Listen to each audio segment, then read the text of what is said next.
considering we're talking about mathematical shapes, I'm gonna have to ask for your forgiveness for my dodgy drawing.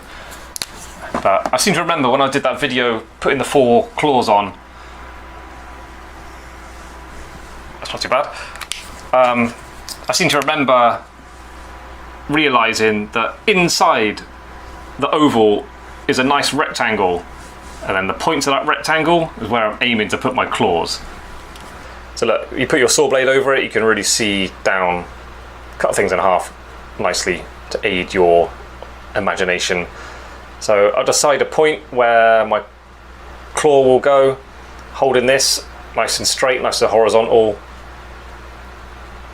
I can choose a corner, and then I'm looking at the gap remaining when my saw blade goes over. That can give me a clue to get the other side. So I can position that one with the same amount of gap from that inner edge there. Anyway, so back to imagining my rectangle inside. I think that's a good spot for a corner. It's quite easy to match that up on the other side. Things I've mentioned in the past is if you put a little thin line or a thin dent or a thin scratch, whatever, first of all, you can then widen it one side or the other to get it really accurate in a good position. But you don't want a really wide one, finish up with something really wide, because that's just no good for actually starting out positioning the claw and stuff. So I quite like where that corner is. Yeah, making sure it's horizontal and my blade is vertical. Go across, line it up over that black dot, checking the gap remaining on this side of the saw blade. Then that gives me a good idea where to put the one below it. What I would do is, as the saw blade is nicely lined up, just gently put a little line on there. So I've got a tiny little scratch. Okay, same again. Go to the long sides.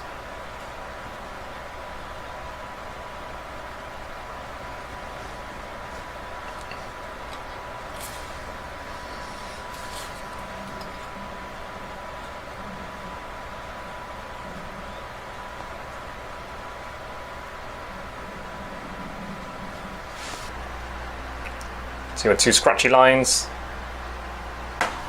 I would advise just any marks you put in, any little scratches or with a marker pen, just do it gently. Do it thin, do it gently, and then if you want to move it slightly, it's no problem to remove it and put it slightly different position. But yeah, just take your time and work your way around it and keep double checking it. Compare each claw to the other 3, left side to the right side, top to the bottom, rotate it, turn it around, just constantly test it until you're happy with how it is. I mean, where it's difficult, that it's not a perfect oval, it's handmade. So you may find,